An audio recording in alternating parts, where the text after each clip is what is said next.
이번 시간에는 이제 하나님의 말씀인 성경에 대해서 같이 나누는 시간을 갖겠습니다. 그리스도인이 하나님을 사랑한다는 말은 성경을 사랑한다는 말과 같은 것입니다. 성경 말씀을 사랑하지 않으면서 하나님을 사랑한다는 것은 모순입니다. 성경으로 들어가야 이제까지 참고 안타깝게 나를 기다리고 계셨던 하나님 아버지를 만날 수 있습니다. 탕자를 기다리시는 아버지의 사랑이 그 속에 녹아져 있기 때문입니다. 하나님은 우리가 무엇을 해드려서가 아니라 우리들의 존재 자체로 인해 기뻐하시며 성경 말씀 안에 머무르기를 원하십니다. 우리가 말씀 안에 머물러야 하나님의 사랑을 깨닫고 만날 수 있기 때문에 그렇습니다. 사람의 본분은 하나님을 경외하고 그 말씀을 지키는 것입니다. 하나님은 성경을 통해 우리에게 말씀하십니다. 그렇게 하나님의 뜻과 계획을 알기 위해서는 반드시 성경을 읽고 묵상해야 합니다. 성경은 그리스도인의 삶에 대한 필수적인 매뉴얼입니다. 그리스도인으로 산다는 것은 이 땅에서의 삶이 영적 전쟁에 놓여 있다는 의미입니다. 영적 전쟁을 하며 살아가야 하는 그리스도인들에게 무기가 있어야 됩니다. 그리스도인의 무기는 하나님의 말씀입니다. 그러므로 말씀을 익숙하게 사용할 수 있는 훈련을 우리가 해가야 됩니다. 하나님의 자녀는 말씀의 가르침을 받아야 됩니다. 그리고 말씀 속에서 하나님의 나라와 법도 그리고 규칙을 배워야 합니다. 교회가 말씀의 인도를 받을 때만이 세상과의 싸움에서 승리할 수 있습니다. 교회가 세상 것에 초점을 맞추면 세속적인 가치관이 하나님의 나라를 침범해도 무감각해져서 본질을 잃어버리고 약화되기 시작하게 되는 것입니다. 이제 이 과에서는 5가지 방법을 통해 성경 말씀을 어떻게 자신에게 적용할 것인가를 공부하게 됩니다. 우리에게 성경 공부가 꼭 필요한 이유는 성경 말씀에 기초하지 않은 신앙적 확신은 맹목적인 신앙이며 자칫 잘못하면 샤머니즘으로 빠질 수 있습니다. 이제 우리가 성경에 대해서 이제 성경의 계율에 대해서 좀 나누는 시간을 갖겠습니다. 성경 말씀은 사람의 언어로 전파되었으며 그 내용은 책으로 기록되어졌습니다. 이렇게 기록된 말씀이 성경입니다. 그리고 그 말씀은 설교 등 여러 가지 방법으로 전파됩니다.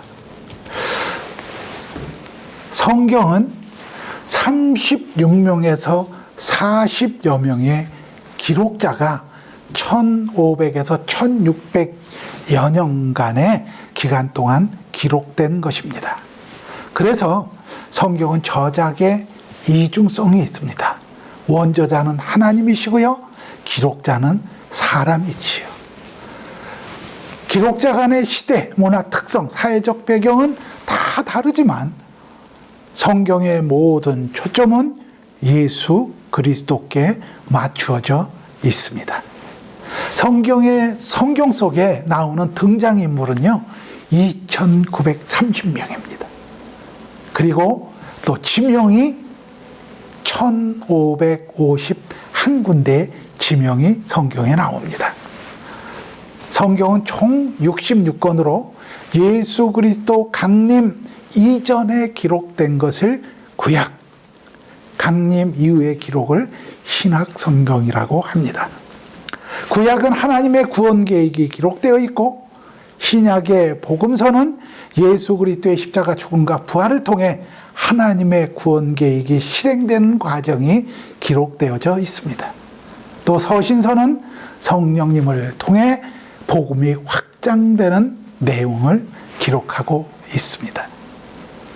모든 지식의 근원은 성경으로부터 시작되었습니다. 성경은요, 문학성, 철학성, 역사성, 법률성, 복원성, 예술성 등 모든 지식을 포함하고 있습니다. 하지만 가장 중요한 것은 우리를 구원하시기 위한 예수님에 대해서 쓰여진 책입니다. 디모데후서 3장 15절로 17절에는 이렇게 얘기합니다. 또 어려서부터 성경을 알았나니 성경은 능히 너로 하여금 그리스도 예수 안에 있는 믿음으로 말미암아 구원에 이르는 지혜가 있게 하느니라. 모든 성경은 하나님의 감동으로 된 것으로 교훈과 책망과 바르게 함과 의로 교육하기에 유익하니 이는 하나님의 사람으로 온전케 하며 모든 선한 일을 행할 능력을 갖추게 하려 함이라 라고 선포하고 있습니다. 여기에서 교훈과 책망과 바르게 함과 의로 교육하기에 유익하다라고 했는데요. 그러면 그것에 대해서 교훈은 도대체 뭐냐? 교훈은 우리가 이렇게 이해를 하시면 됩니다. 부모가 자녀의 나이에 걸맞게 가르침을 베푸는 것, 또 책망은 자녀가 그 교훈에 따르지 않을 때 말로 타이르는 것, 바르게 함은 말을 해도 듣지 않을 때 매를 때려서 고치는 것을 얘기합니다. 우리는 지금 자녀를 때리면 큰일 나지요. 그러나 성경에는 자녀에게 해초리로 바르게 해야 될 의무가 부모에게 있다라고 합니다. 그리고 의로 교육은 성장함에 따라서 나이에 맞는 내용으로 교훈하는 것, 이것을 얘기합니다. 또요, 이제 성경 그러면 요한복음 20장 31절에 뭐라고 되어 있냐면 오직 이것을 기록함은 너희로 예수께서 하나님의 아들 그리스도이심을 믿게 하려 하며 또 너희로 믿고 그 이름을 힘입어 생명을 얻게 하려 함이라, 이렇게 얘기하고 있습니다. 그래서 성경 전체 중심 인물이 누굽니까? 예수. 다시 말해서 오신 예수,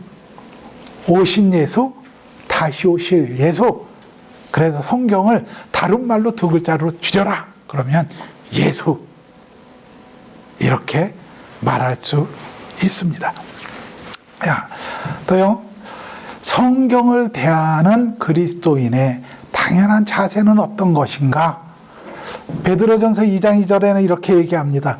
갓난 아기들 같이 순전하고 신령한 젖을 사모하라. 이는 그로 말미암아 너희로 구원에 이르도록 자라게 하려 함이라. 이렇게 얘기하고 있는데요. 여러분, 갓난 아이들과 같이 순전하게 신령한 젖을 사모하는 마음이 어떤 마음일까요? 이제 자녀를 낳고 키워보신 분들은 이것을 잘 이해할 수 있습니다. 이제 아기가요, 엄마 젖을 빨 때 모습을 갖다가 보시면 아이들이 엄마 젖을 어떻게 빠는지 아십니까? 필사적으로 빱니다. 왜? 그 젖을, 엄마 젖을 빨아 먹어야 자기가 산다는 것을 알고 있습니다, 아이들은. 그래서요, 아이들이 젖을 빨 때 보면 그 콧등에 보면 땀이 송골송골하게 맺혀 있습니다. 얼마나 필사적으로 빨고 있는지. 또요, 엄마의 젖을 빤다는 것은 엄마하고 영적인 교감을 이룬다는 것이지요. 그리고요, 또 엄마 젖을 먹으면 면역력이 그만큼 강해진다는 거예요. 제가 이제 출판을 하기 때문에 전에 그 모유의 신비라는 책을 출판한 적이 있었는데요. 연세대학교 교수님 책을 출판한 적이 있었는데 거기에 보면 이런 말이 있습니다. 엄마가 아기를 낳고 그 초유를 아기한테 초유를 먹인 것과 초유를 먹이지 않은 것은 지능적으로 IQ가 8이라는 차이가 난다는 거예요. 그리고 평생 동안 엄마 초유를 먹지 않은 아이들은 골골골골 거린다는 거예요. 온갖 잡병에 시달리고. 그러니까 엄마의 젖이 그만큼 아이의 면역력을 강화시킨다는 거예요. 지능지수를 높이고. 그런데 우리가 그렇게 정말 엄마의 갓난아기들이 엄마의 젖을 빠는 것처럼 그렇게 필사적으로 정말 하나님의 말씀을 우리가 사모하고 있느냐 하는 것을 한번 생각해 보는 것입니다. 그래서 여기서 나눔의 그것을 한번 나눠봤으면 좋겠어요. 성경을 대할 때 갓난아기가 정말 엄마 젖을 찾는 것과 같은 그런 갈급한 마음, 그런 필사적인 마음이 정말 우리 가운데 있는 것인가 하는 것을 한번 나눠볼 수 있는 것이지요. 이제 그러면 성경을 하나님의 말씀이라고 부르는 이유가 뭡니까? 그것은 이렇습니다. 성령의 영감에 의해서 쓰여졌기 때문에 그렇습니다. 또요, 성경의 대주제는 말씀의 본질이신 예수 그리스도이기 때문에 그렇습니다. 또 성경에는 하나님과 하나님의 뜻이 무엇인지 드러나 있기 때문에 그렇습니다. 여기서요, 잠깐 우리가 이제 그 본론으로 들어가기 전에 우리가 성경 공부를 해야 되는 이유에 대해서 잠깐 같이 나눠보겠습니다. 우리가 성경 공부를 왜 해야 될까요? 우리는 성경 공부를 해야 됩니다. 근데 그 이유가 무엇이냐 하는 것이지요. 먼저는요, 우리가 성경 공부를 해야 되는 이유는 삼위일체 하나님이 어떤 분인가를 바로 알기 위해서 성경 공부해야 됩니다. 우리가 성경을 통해서 삼위일체 하나님을 공부하지 않으면요, 자칫 잘못하면 샤머니즘으로 이상한 쪽으로 흘러갈 수 있습니다. 많은 종교 중에 하나를 골라서 믿을 수 있다는 얘기지요. 그래서 하나님, 삼위일체 하나님을 정확하게 우리가 바로 알기 위해서 성경 공부해야 됩니다. 두 번째는 나를 알기 위해서, 나를 바로 알기 위해서, 내가 도대체 누군가를 바로 알기 위해서 성경 공부해야 됩니다. 성경 말씀을 통해서 내가 누군지를 정확하게 알아야 됩니다. 또요, 세 번째는요, 그러면 내가 왜 이 시대와 공간 가운데 지금 머물러 있는가 하는 것입니다. 하나님께서 왜 지금 이 시대와 공간 가운데 나를 보내셨을까? 그 이유를 알기 위해서 우리가 성경 공부해야 됩니다.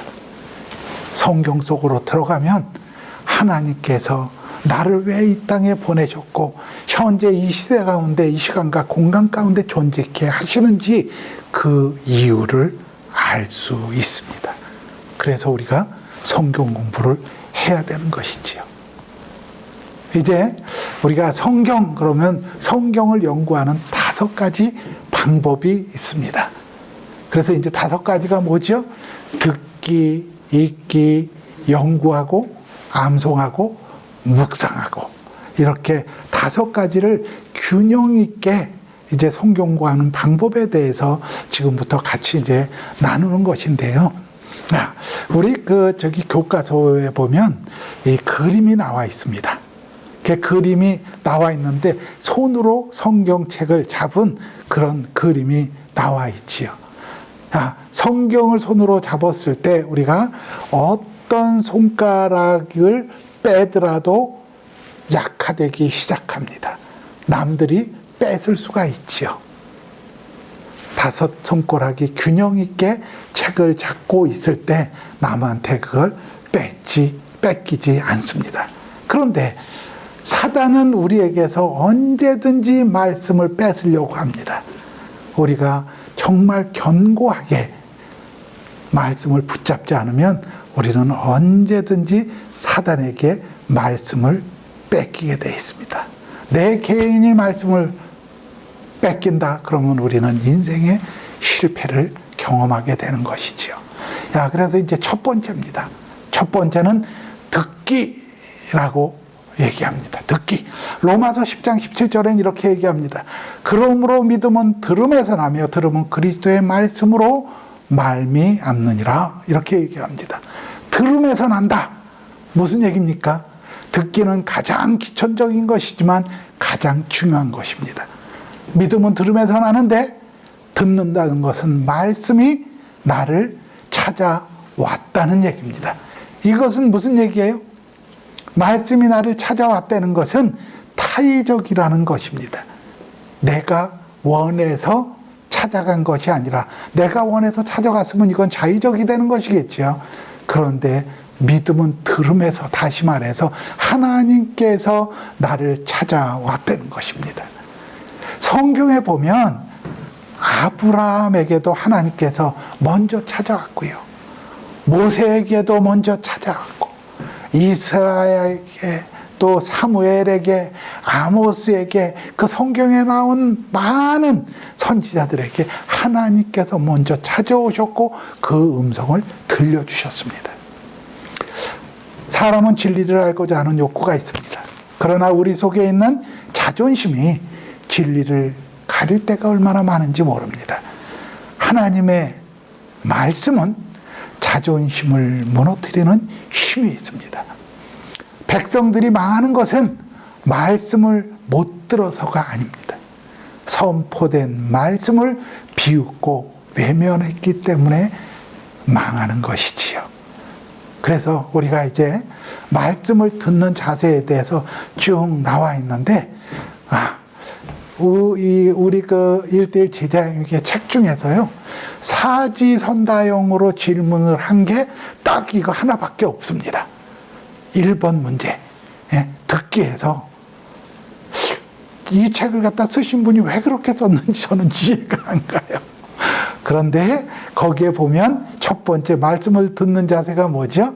착하고 좋은 마음입니다.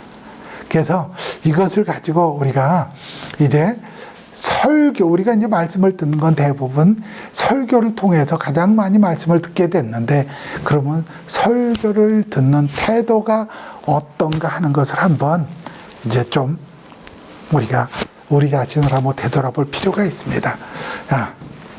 정말 설교를 들을 때 하나님의 말씀으로 받는 것이냐, 또 정말 간절한 마음으로 내가 이 말씀 속에서 정말 하나님을 만나겠다는 그런 간절한 마음으로 그 말씀을 듣고 있는 것이냐 하는 것을 한번 점검해 볼 필요가 있지요. 또 이제 우리가 같이 나눌 때는 이런 걸 한번 나눠봤으면 좋겠습니다. 설교 말씀이 내 삶에 어느 정도의 영향을 준다고 생각하는가 하는 것입니다.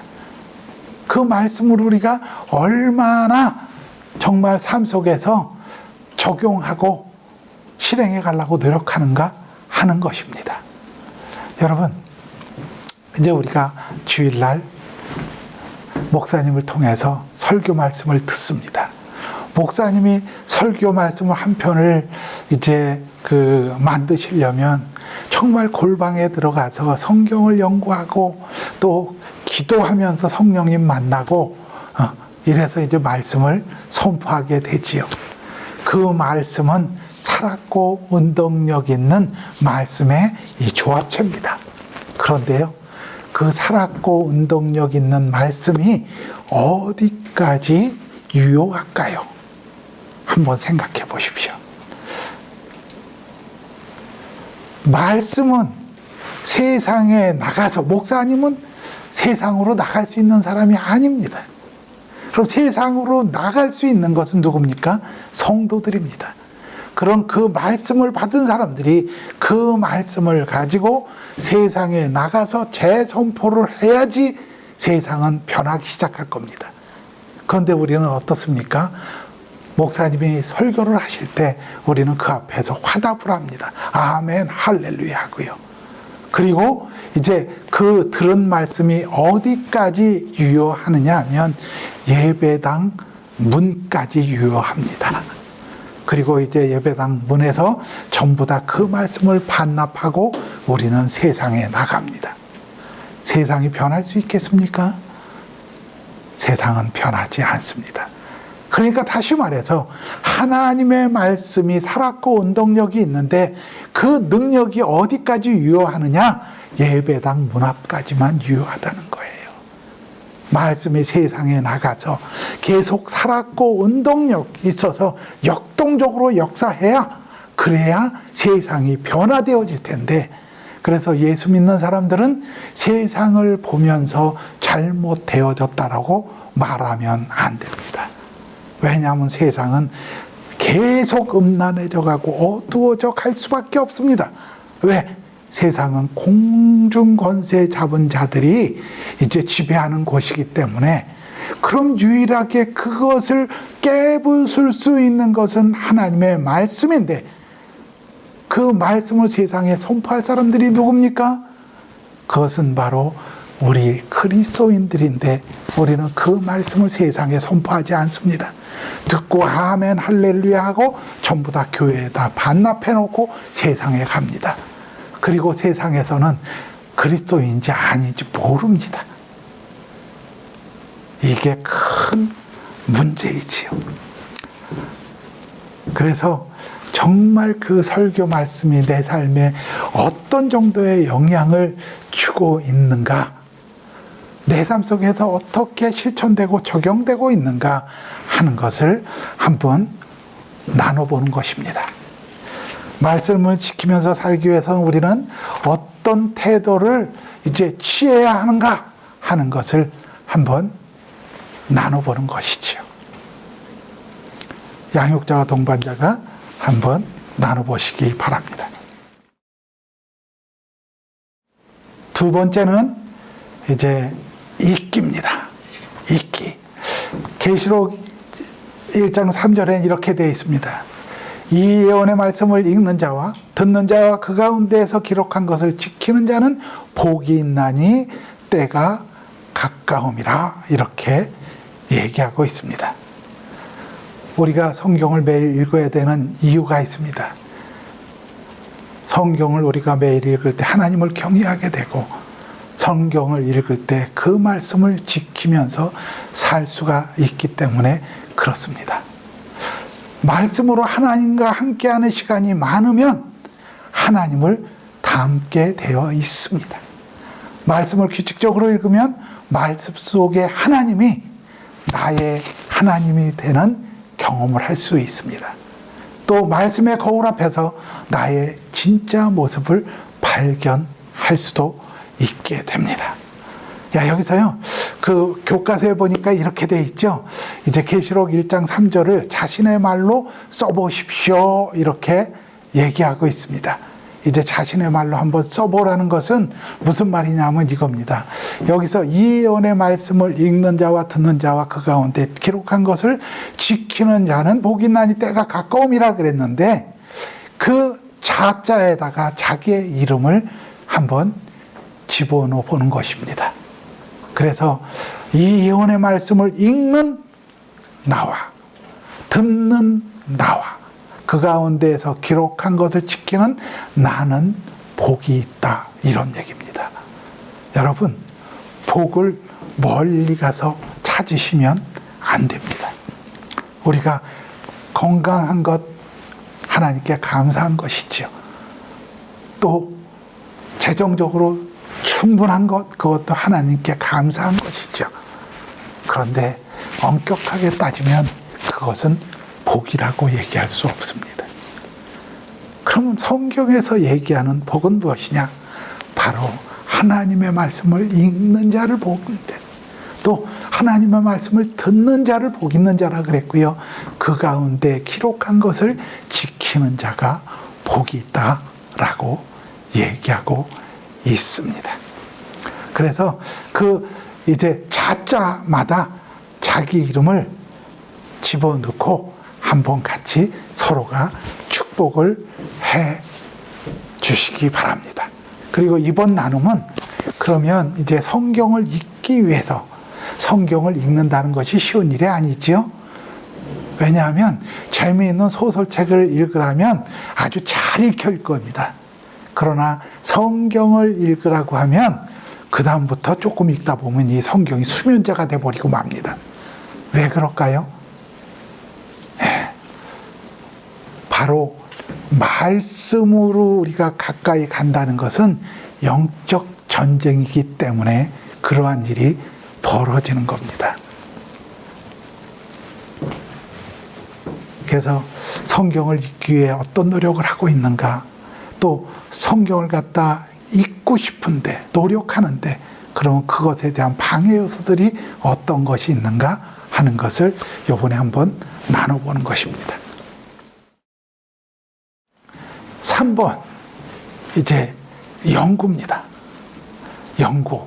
사도행전 17장 11절에는 베레아에 있는 사람들은 데살로니가에 있는 사람들보다 더 너그러워서 간절한 마음으로 말씀을 받고 이것이 그런가 하여 날마다 성경을 상고함으로 라고 말씀하고 있습니다.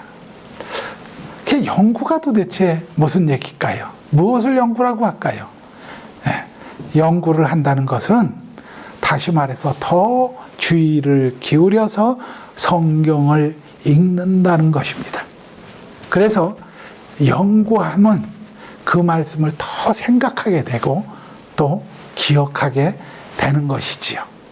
그런데 이제 이 3번에 보면 이제 연구하는 자세에 대해서 이제 잠언 2장 4절의 말씀을 이제 얘기하고 있습니다. 그 말씀에 보면 뭐냐면 안타깝게 기대하는 마음, 보배를 찾는 것 같은 마음, 이렇게 얘기하고 있습니다. 여기서 예를 하나 들어보겠습니다. 보배를 찾는 것 같은 마음이 도대체 어떤 마음일까요? 보배를 찾는 것 같이. 여러분, 제가 이제 이런 경험이 있습니다. 전에 어떤 수련회를 하는데 중국인들이 왔었습니다. 그런데 그 중국에 이제 조금 상류층 사람들, 기독교인이지만 좀 이렇게 상류층 사람들이 온 적이 있는데요. 그 중에 한 자매가 이제 결혼한 지가 그리 오래된 자매가 아닌데 반지 다이아몬드가 2천만 원짜리라고 합니다. 다이아몬드가 그게 어떤 건지를 모르겠어요. 그랬는데 그게 반지에서 다이아몬드가 빠져서 달아나 버린 겁니다.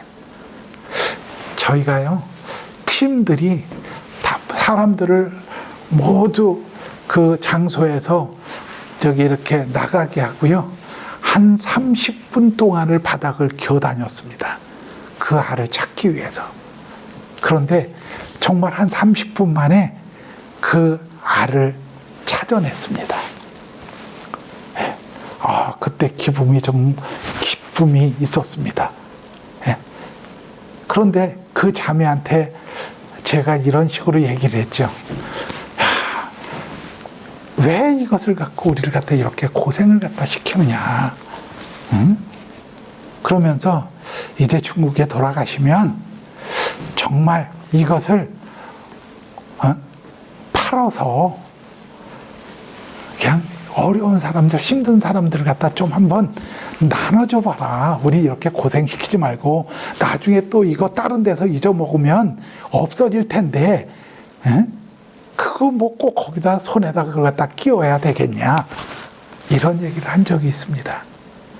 여러분, 우리가 정말 그 조그만 게 가격이 그렇게 나가기 때문에 바닥을 갖다 한 30분 동안 긴 것이죠. 그런데 정말 우리가 말씀을 그렇게 보배를 찾는 것 같이 말씀을 대할까요? 그렇지 않습니다. 그런데 전에요. 우리 이제 지금은 하늘나라에 계신 목사님께서 이런 말씀을 갖다 하신 적이 있습니다. 아주 오래전 얘기인데요. 그때 그 여자분들이 막 모피코트가 엄청나게 비싼 것을 입고요. 또 손에는 전부 다 알이 큰 것들을 갖다가 끼고 이러셨습니다. 알이 큰 것을 갖다가 끼면 전부 다 편두통이 옵니다. 이렇게 그것을 보여주기 위해서. 그랬더니 그게 너무 이제 교회 안에 심해져 가니까 목사님이 이 보석이라는 얘기를 한번 한 적이 있습니다. 그게 보석이 무엇입니까? 그게 보석은 바로 이 온 우주 만물 가운데 보석은 예수 그리스도밖에 없습니다. 그런데 그 예수 그리스도가 어디 계십니까? 당신 안에 계십니다.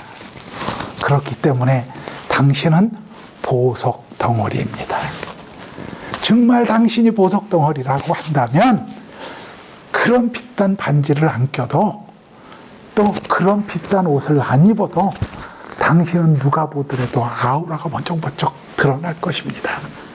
그런데 자기가 보석이 아니기 때문에 보석인 채 하려니까 그 엄청나게 비싼 옷으로 자기를 드러내고 그 엄청난 비싼 반지로 자기를 드러내고 한다는 것이지요. 그것들 빨리 팔아서 어려운 사람들 도와주십시오. 그래도 당신들은 보석같이 빛날 것입니다. 이런 설교를 하신 적이 있습니다. 그 다음 주부터 우리 교회 안에 모피코트는 다 사라졌습니다. 그 반지하를 갖다가 큰 거를 끼던 분들이 그 반지가 전부 다 없어져 버렸습니다. 반지가 전부 다 실반지로 바뀌었지요. 이것은 그냥 하나를 예고요. 정말 우리가 보배를 찾는 것 같이 우리가 말씀을 사모하고 찾는가 하는 것을 생각해 봅니다. 또 이제 말씀을 연구하는 목적이 뭘까요? 그것은 옳은 분별을 하기 위해서 또 하나님께 우리가 헌신하기 위해서 연구하는 것이지요. 이제 교회 안에는 초신자들의 성경 공부를 위한 어떤 보조 자료들이 많이 있습니다. 그래서 이제 양육자들은 동반자들에게 이제 그런 보조 자료들을 아주 좋은 것들을 좀 이렇게 목사님들에게 소개받고 그래서 자기 동반자들에게 이렇게 소개하고 도움을 줄 필요가 있습니다. 그런데 이제 여기서 우리가 말씀을 정말 깊게 연구하고 묵상하게 되다 보면 자기도 모르는 상태에서 말씀이 정말 엄청난 말씀들이 깨닫게 되는 경우가 있습니다. 이제 성령께서 깨닫게 해주시는 것인데 그럴 때 정말 내가 어떤 말씀을 갖다 깨달았을 때 어떤 검증을 거치는가 하는 것을 한번 생각해 보셔야 됩니다. 왜냐하면 자기가 어떤 것을 깨달았을지라도 그것을 정말 신학적인 검증을 거쳐서 같이 나눌 때 은혜가 있는 것이죠. 그렇지 않으면 자칫 잘못하면 우리가 좀 이 성경을 자의적으로 해석했을 때 좀 이상한 방향으로 나갈 수도 있고 하기 때문에 항시 좀 주의하셔야 됩니다. 이제 네 번째는 암송입니다. 시편 119편 9절 11절에 보니까 청년이 무엇으로 그의 행실을 깨끗하게 하리까 주의 말씀만 지킬 따름이니이다. 내가 주께 범죄하지 아니하려 하여 주의 말씀을 내 마음에 두었나이다. 이렇게 말씀하고 있습니다.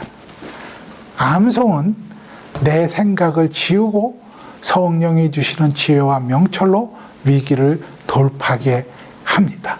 또 암송은 주님의 뜻대로 일할 수 있도록 인도도 하십니다.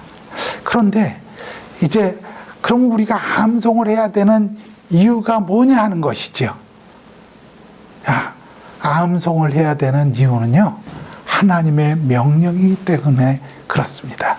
신명기 11장 16절에 보니까 이러므로 너희는 나의 이 말을 너희의 마음과 뜻에 두고 또 그것을 너희 손목에 메어 기호를 삼고 너희 미간에 붙여 표를 삼으며, 또 잠언 7장 3절에 보니까 이것을 내 손가락에 매며 이것을 내 마음판에 새기라, 이렇게 얘기하고 있습니다.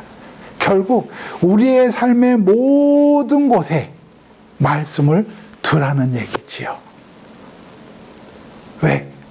그 말씀이 나를 늘 보호하실 거기 때문에, 나를 인도하실 거기 때문에 그렇습니다.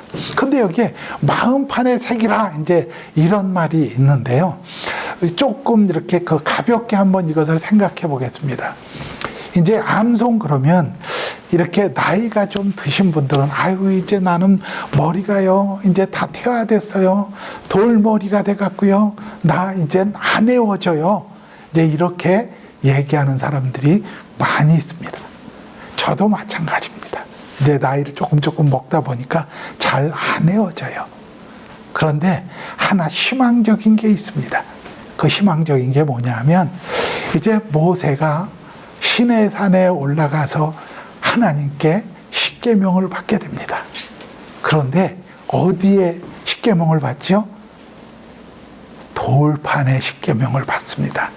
우리가 그 십계명이라 십계라는 영화에서도 보면 이제 시내산에서 돌판에 뭔가 딱 좋아갖고 십계명이 새겨지는 것을 우린 영화에서 봤지요. 돌판에 쪼아서 새겨진 것은 절대로 지워지지 않습니다. 다시 말해서 이제 우리가 나는 돌머리다, 석두다 이렇게 얘기하는 분들이 있잖아요. 그 돌판에다가 하나님의 말씀을 쪼아 새겨야 됩니다. 그러면 절대로 이제 없어지지 않지요. 그러니까 젊은 사람들은 젊은 사람들대로 그 스마트한 머리에 이제 암기를 하는 거고요. 또 정말 이제 나이 먹은 사람들은 나이 먹은 사람들대로 하나님께서 거기에 쪼아 새겨 주십니다. 아멘. 예, 나이 드신 분들은 희망을 가지십시오. 암송의 이유는 뭐냐 하면, 이제 마태복음 4장 4절로 보니까 이제 예수님께서 광야에서 사탄에게 시험 받으실 때, 이제 3가지로 시험 받으실 때 예수님께서 계속해서 말씀하십니다. 나는 하나님의 입으로부터 나오는 말씀으로 살 것이다. 그래서 그 말씀으로 전부 다 사단의 계계를 이겨내지요. 다시 말해서 사단을 이기는 방법은 말씀밖에 없다는 얘기입니다. 또요, 그럼 암송의 결과가 뭘까요? 암송의 결과는 이제 우리가 말씀의 지배를 받고 산다는 얘기죠. 그리고 말씀이 우리 가운데 풍성하게 있을 때 예배자로서 회복되어진다는 얘기입니다. 또요, 이제 그 예배자로 회복되어진다는 것은 골로새서 3장 16절에 보면 이런 말씀이 있습니다. 그리스도의 말씀이 너희 속에 풍성히 거하여 모든 지혜로 피차 가르치며 권면하고 시와 찬송과 신령한 노래를 부르며 감사하는 마음으로 하나님을 찬양하고, 이렇게 얘기합니다. 말씀이 우리에게 풍성히 거할 때, 그때 비로소 우리가 하나님을 영과 진리로 예배하는 예배자가 된다는 얘기지요. 여러분 혹시 이제 정말 어떤 어려움에 닥쳤을 때, 힘든 가정 가운데 있을 때, 위기에 닥쳤을 때 말씀으로 위로를 갖다가 받으신 경험들 혹시 있으십니까? 이제 이번에는요, 한번 그런 것을 한번 나눠보는 거예요. 이제 제 경험을 하나 말씀드리면, 제가 전에 이제 이렇게 대학교의 교과서를 채택하는 영업부장을 했었는데요. 이렇게 그 지방에 가면, 지금은 도로가 좋지만 옛날에는 어떤 지방과 지방을 밤에 이렇게 움직이려고 하면 가로등도 하나도 없고요, 정말 아무것도 보이지 않는 데를 한 2시간 정도 이렇게 차를 몰고 가려면 막 등허리가 오싹하고 머리가 쭈삣쭈삣 서고 그럽니다. 그런데 그대로 가면 그것이 가셔지지 않지요. 계속 두려움 가운데 운전을 하게 되니까 정말 사고 날 염려도 많이 있고요. 그런데 그때부터 하나님 앞에 찬양을 하기 시작하고 이제 말씀을 이제 계속 이렇게 선포하기 시작합니다. 그럼 그때부터 완전히 달라지기 시작하는 거예요. 이게 괜히 기운이 나고 두려움이 없어지고 무서움이 사라지고 그러면서 아주 기쁨으로 찬양을 하고 말씀을 선포하고 기도하고 그러면서 이제 그런 것을 갖다 통과할 이제 그런 경험을 한 적이 있습니다. 저는 그런 경험이 되게 많습니다. 이제 혹시 여러분들도 어떤 정말 위기 가운데에서 이렇게 내가 아무것도 성경책도 없고 그런데 암송한 말씀을 가지고 그 말씀을 붙잡고 선포하면서 그런 것을 이제 넘긴 돌파한 그런 경험이 있나 한번 같이 양육자하고 동반자하고 또 같이 나눠보시는 겁니다. 이제 5번째 묵상입니다. 이제 묵상은요, 우리가 이렇게 다른 말로 또 묵상 그러면 이제 큐티하고 이렇게 연관을 갖다가 짓습니다. 묵상을 하는 이유는 묵상을 통해서 하나님의 뜻과 그 뜻에 어떻게 순종할 것인가를 알게 해주고 그 말씀을 되새겨서 우리의 삶에 적용하게 해줄 수 있기 때문입니다. 이게 이제 하나님의 말씀을 끊임없이 묵상하는 자에게는 어떤 약속을 주십니까? 이랬는데요. 시편, 우리가 너무나 잘 아는 시편 1편 1절 보면 이렇습니다. 오직 여호와의 율법을 즐거워하여 그의 율법을 주야로 묵상하는 자로다. 또 그는 시냇가에 심은 나무가 철을 따라 열매를 맺으며 그 잎사귀가 마르지 않은 같으니 그가 하는 모든 일이 다 형통하리로다. 다시 말해서 그 말씀, 그러니까 율법을 즐거워하는 자, 그 율법을 주야로 묵상하는 자들에게는 그런 이제 결과가 따른다는 것이죠. 시냇가에 심은 나무처럼 그렇게 잎사귀가 마르지 아니하고 모든 일이 열매를 맺고 형통하게 된다는 얘기입니다. 또요, 이제 묵상의 결과는 뭐냐면 이렇습니다. 생각과 언어, 행동의 변화가 일어난다는 얘기입니다. 그래서 누가복음 6장 45절에는 선한 사람은 마음에 쌓은 선에서 선을 내고 악한 자는 그 쌓은 악에서 악을 내나니 이는 마음에 가득한 것을 입으로 말함인지라 이렇게 얘기하고 있습니다. 우리 속에 무엇이 들어가 있느냐에 따라서 그것이 겉의 행동으로 드러나는 것이지요. 그래서 우리가 늘 말씀으로 우리 속이 충만하면 그 말씀에 의한 행동들이 우리의 삶 속에 그대로 드러나는 것입니다. 우리는 그것을 축복이라고 얘기합니다. 또요, 우리가 이제 말씀을 이해하려면 어떻게 해야 됩니까? 성령님께 의지해야 됩니다. 성령님께서는 우리에게 깨달을 수 있는 능력을 허락하십니다. 그렇기 때문에 우리가 늘 성령님께 도우심을 청해야 됩니다. 묵상은요, 세상의 관점에서 하나님의 관점으로 나의 생각과 의지에서 하나님의 뜻과 질서 속으로 변화시켜 줍니다. 그래서 묵상하는 것이 대단히 중요합니다. 그래서 우리가 이제 늘 정말 이 큐티를 갖다가 하시겠지만 이제 큐티, 다시 말해서 묵상을 습관화시킬 때 나타나는 삶의 유익이 뭐가 있나 하는 것을 같이 한번 나눠보는 겁니다. 그래서 아침부터 정말 우리가 말씀을 묵상했을 때 그리고 그 말씀을 정말 우리 삶 속에서 실천하고 적용할 때 그때 엄청난 삶의 유익이 우리 가운데 있게 되는 것이지요. 이제 마지막으로요. 이제 성경 공부의 실제 계획 이렇게 해서 박스에 도표가 나와 있죠. 그래서 정기적으로 말씀을 들을 계획, 말씀을 읽고 묵상할 계획, 성경 말씀을 통독할 계획, 성경 말씀을 공부할 계획, 성경 말씀을 암송할 계획, 이제 이렇게 5가지 특기 있게 연구하고 암송하고 묵상하고, 이것이 지금 이제 차례대로 이렇게 돼 있는데요. 이것을 우리가 실제적으로 할 때 너무나 과하게 하면, 그러면 이게 제대로 하지 못합니다. 그래서 처음에 할 때는 가장 적은 분량, 정말 내가 하루에 다른 시간을 다 보내고서도 할 수 있는 분량 갖고 시작을 해서 조금씩 말씀을 늘려가는 것입니다. 왜 그런지 아십니까?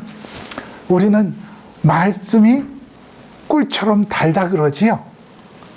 말씀이 꿀처럼 달다. 그런데 말씀은 꿀처럼 달지 않습니다. 그럼 언제 다느냐? 말씀을 읽고 묵상하기 시작하면 그 말씀이 꿀처럼 달아지기 시작하는 것입니다. 그렇기 때문에 가장 먼저는 말씀 앞에 앉는 것이죠. 매일 조금씩이라도. 그래서 하다 보면 그 말씀이 꿀처럼 달아지기 시작하면 그때부터 이제 그냥 말씀 앞에 가는 것이 기쁨이 되고 즐거움이 되고 이렇게 변화되는 것이지요. 그래서 처음부터 아주 엄청난 계획을 세우지 말고 내가 할 수 있는 가장 최소한의 계획을 세워서 실천하십시오. 이제 이거의 결론입니다. 말씀은 곧 하나님이십니다. 그리스도인은 성경 말씀과 친숙해져야 합니다. 또 말씀을 실천하고 적용하는 삶을 살아야 됩니다. 실천하고 적용하면서 살아야 된다는 삶은 무엇이냐? 듣기, 읽기, 연구하고 암송하고 묵상하는 것을 균형 있게 해야 된다는 것입니다. 물에 젖은 모래는 절대 바람에 날리지 않습니다. 이게 대단히 중요한 말씀입니다. 물에 젖은 모래, 물에 젖지 않은 모래는 언제든지 날리지만 물에 젖은 모래는 날리지 않습니다. 다시 말해서 말씀에 젖은 성도는 어떤 문제와 상황이 다가오더라도 요동하지 않고 말씀 붙잡고 승리하는 것입니다. 인생의 문제 앞에서 말씀만 붙잡고 산다는 것, 이거 쉬운 일 아닙니다. 그럼에도 불구하고 하나님의 백성은 말씀으로 살아야 됩니다. 말씀을 막는 장애물들을 과감히 포기해야 됩니다.